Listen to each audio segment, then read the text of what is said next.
Hey guys! We've just literally filmed our labour and delivery story video, so we thought we'd just quickly film another video, which is our 1 month update of, not pregnancy, what would you call it? 1 month update of what? Owning her. Owning? We Yeah. didn't like purchase her, of having a baby. How we're doing a month on from birth. It's amazing. Yeah, like, even though I think we're both tired, we both really don't get to do anything that we want to do. Yeah. You don't really get time to yourself. Yeah. But, like, knowing that she's ours She's is amazing. Yeah. It's the most... And, like... Spit it up everywhere. I remember in one of our previous videos when we were saying, like, what we're expecting and everything like that, and what we're scared of, it was always scared of the firsts.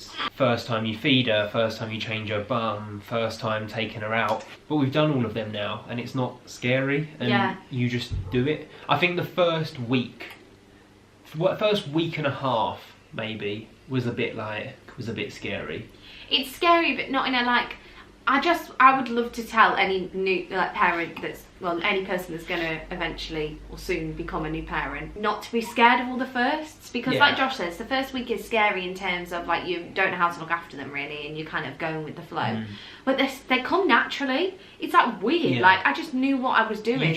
It's like it's your instinct though, isn't it? Like your parental instinct just kicks in, and you just know what you're doing. And like, you have so much help. I showed Beth how to feed her at first, didn't I? And it was just, I didn't know how I knew, but I just knew. And the only book I'd read was the Commando Dad book, but that's aimed more at toddlers than babies. But like, I would say that books didn't really help me, because it's like Josh says, it's just instinct. And also you have so much help and from family for us, but also like health visitors and midwives. So like if you don't have a lot of family, the health visitors and midwives are amazing, and they're there for you, especially for the first 28 days, which I never knew. It's like they're on call basically if you need them. I mean, we luckily didn't need to call them for anything. Also, if you're worried about anything, just Google it. Before the pregnancy, or before we had her, I thought, I need to read as many books as I can, because I'm not going to know how to do stuff, and books are the only way to do it, and everyone's telling you to read. But I could just write into Google now how to feed a newborn baby, and it would give me 6 different pictures of how to feed her, and you just try all 6, what works best for you. And well, that's the thing, like what you're saying, it's like it's nothing to be afraid of, and that's one thing like we learned really quickly, is that you find your own way of doing things. And that's one thing that I found really rewarding as well, because I feed her, like I'm feeding her like this now, which is the kind of the standard way that people feed, but she feeds in like where she sits up as well. But it's kind of like, I know how she likes to be fed, and I know how she likes to be changed, and the way she likes to sleep, and what she likes to sleep with. And I find that a really rewarding side of parenting. And considering we've only had her for 4 weeks, you really learn them, learn about them. Like, we didn't know her different cries and whether she's grizzling or whether she's actually in discomfort. And I think that's a really rewarding side of parenting. Definitely. And she's starting to get a little bit more aware now. I know it's only a month on, so she doesn't do anything, but she's still like a potato. Yeah, but that's fine. Like, she's cute like that, and as she gets older, she's just going to get harder, but she'll become more responsive. So I like her. She's at the minute she tracks you, so like her eyes will track you when you move, which is really funny, because we can I played her a baby sensory video up from YouTube yesterday, and she watched it, and she watched the stars go across the screen, and it made her go to sleep, which was really nice as well. I think as well what we've realised that's quite funny, if you follow Beth on Instagram, is that she loves music and loud music and quite heavy music. Grime. Grime. But I think it's because we listened to that like when she was in the belly, so we put it on now and it just puts her to sleep straight away. Right. She could be crying for a bottle and we put on a bit of Skepta and she's out. It's true. It's really funny. How do you feel like you're dealing with the no sleep?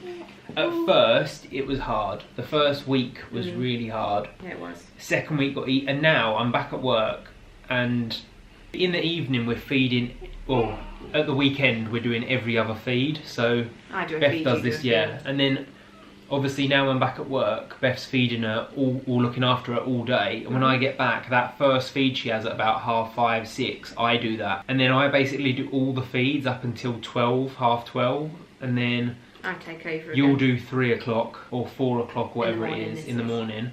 And then I do the 7 o'clock or 6:30, but I'm normally up at that time anyway. So the feeds that I'm doing now I'm back at work aren't that bad. But I do wake up when you do the early one. But it doesn't affect me that bad. Every now and then I'm like, I really fancy a nap. Yeah. On a day-to-day, it's not too bad. I find I really like sleep. Yeah. I really, really like my sleep. I'm somebody that doesn't do well without sleep. Like, I'm not a happy morning person. I'm like a zombie. If I don't have any sleep, I do really struggle. And I think it's hard as well because what you expect and what people tell you is sleep when the baby sleeps. But that is like virtually impossible in the day, because when Josh is at work and I've got her, I feed her, I'll burp her, I'll change her nappy, and yeah, she goes to sleep. But I need to make up 6 bottles because she's got none left. So I have to make up 6 bottles. By that time, she needs another bottle because she feeds like every hour. So they've got to do the routines again, which takes an hour and a half. Then she falls asleep, and then you've got to actually make them up, as in put the powder and the water together because you've already sterilised them. And it's just like, and then you've got to go wash the dishes, or you've got to eat, because I don't eat now until 12:30 most days. 12 o'clock, I'll have like a piece of toast or some cereal because I just don't have time to eat. So that side of it's hard, but I don't know why that I love it. Because if I was at home on my own without her, I'd just be bored. So she just fills me with so much joy. And even though I find it hard when she's crying at night and like grizzling and won't go to sleep, I look at her and I'm like, but you're so beautiful and I love you. And I think one of the reasons that you find it, you get tired a lot quicker than me, but you're a lighter sleeper. Yeah. So at night, if she makes a little bit of noise in her sleep, Beth's up like, what's that noise? And you have a little bit of night terror. You don't know you're doing it. So every noise she makes, Beth stirs and will either sit up and look at her, or like she jumps up and looks over. And I'm just like, go back to sleep, go back to sleep. Whereas I think I sleep heavy all the way through. Yeah, Josh can just sleep through all the noises she makes, whereas I can't. I wake up. The only noises I wake up to are her crying. Yeah, whereas I wake up to everything. So I do find it hard because I can't just go to sleep. I have to, like, I watch her, and when she's fallen asleep, and then if she stirs, I'll be awake straight away. And she is quite a clingy baby as well. So I can put her down and she will cry for me, doesn't she? Yeah. And like if I talk to her, she'll be alright. She knows my voice is there. She'll be okay, won't she? And she'll go back to sleep sometimes. But she is quite a clingy baby, which in some ways is so lovely, but it can make it a little bit more difficult. But as I say, I know it sounds really cliche, but like you don't care. Like, it's no matter how tired you are, you love them too much to care.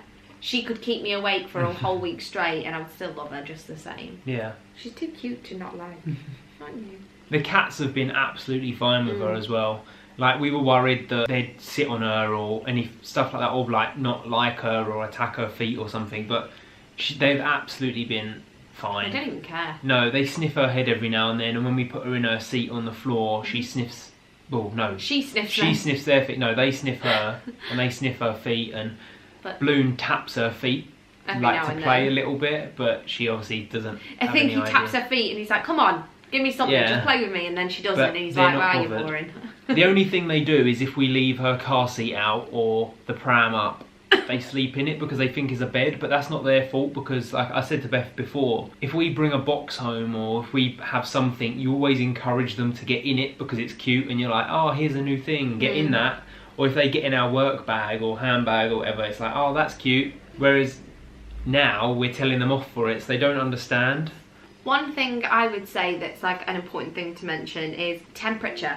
It's one thing I worried about before I had her, and it's one thing I still worry about now, and it's whether or not she's cold or whether or not she's hot. And I think my mum says that it's one thing you will just always suffer with, even as they grow up, is wondering how many layers they need on. And I will say, it does get easier. Like, that first week was horrible. Like, I cried sometimes because I was like, I don't know whether she needs 3 layers on or 2 blankets. But in the bed, it's quite easy to overlook that. So when she's whinging and you're like, oh, it's probably because she's like wet herself, and you check she hasn't.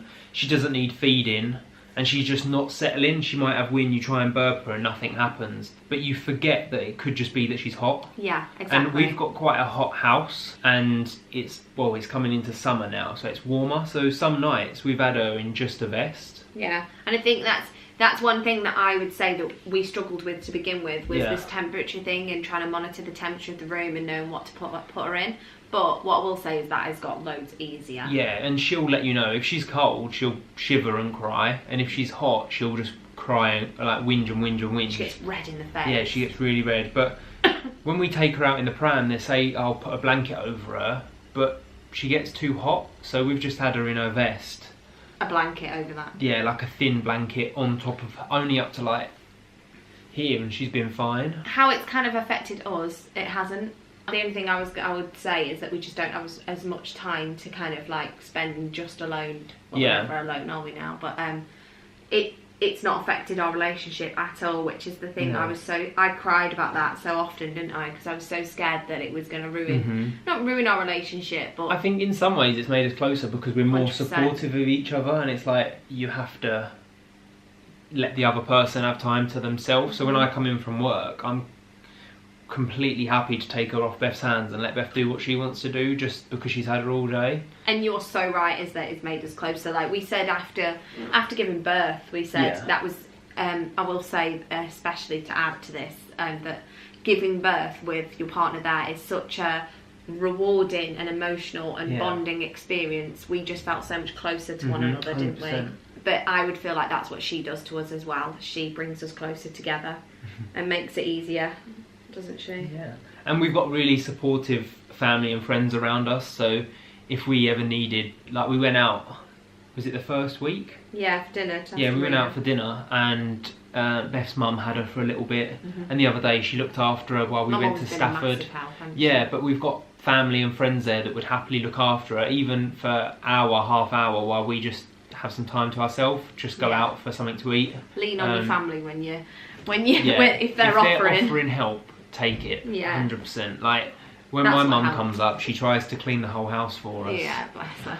And it's like, you want to say no, but accept it, because there's sometimes, like I would clean every other day if I could, but we can't, and stuff does get messy, but don't worry about it, because you will have time to clean it eventually. You don't have to do it there and then. And that's what I say to Beth all the time, even though she's on maternity leave and her job now is to look after Calo, I don't expect her to do any of the cleaning or do any of the washing. Yeah, I know, but I don't expect you to do it, because you're just cute, that's why. no, because you don't need to do it. Your job is looking after her, and if she doesn't go down for the day and there's washing to do, I don't expect to come home and have dinner ready and washing, because I can make dinner. You do have dinner, because I'm just a queen. Yeah. Every day you've had dinner, because I'm just amazing. There were a couple of times I made dinner.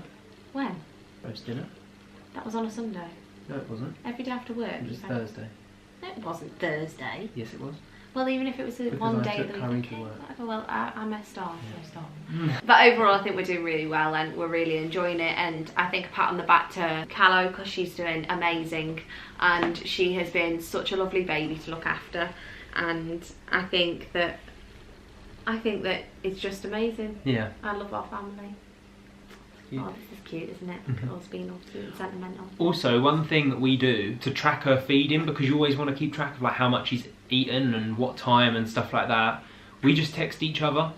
And if you've got, I think you can do it on Google, but if you've got an iPhone, you can just use Hey Siri to text your partner the time and how much they've eaten. So like we'll do like really helps. 12 p.m. 3 ounces, and then it'll be like 1 p.m. 5 ounces, and then when you monitoring it, you can stay on top of it. When you read back through the text, if you didn't know what we were on about, it looks like we're really big drug dealers. Yeah. 10 past 8, 4.5 ounce. 12:15, 3.5 ounce. 3:20, 4 ounce. That was a big one, that was. So it looks like we're just shotting weed on a big scale. Well, obviously so not. I hope Just the police some don't milk. track our phone. I hope you've enjoyed this vlog anyway. It's just a little mini update of how we're doing, and we're doing well. Although I'm very fat. That's one thing about it. I'm very fat. I've got lots of rolls. You've lost the baby weight. No, I haven't. No, your belly's gone down a lot. Yeah, I'm covered loads. in stretch marks. Yeah. I'm like one huge stretch You're 1 mark. month on. Yeah, I'm fat. I'm a one huge stretch mark with a massive flabby belly and saggy boobs and a saggy ass. No, I'm not. I've still got a peach bum. I hope you enjoyed this week's vlog, guys. We'll see you in 2 months. Sorry, it's not like a proper vlog, and it's this type of vlog. We'll see you at 2 months. See you in 2 months. Not 2 months. We'll see you in 2 months. At 2 months. I think we should do another one of these at 2 months. Yeah, I think we should do another one of these and then at 3 months, then at 4. Maybe just do one of these every month when she turns over a month.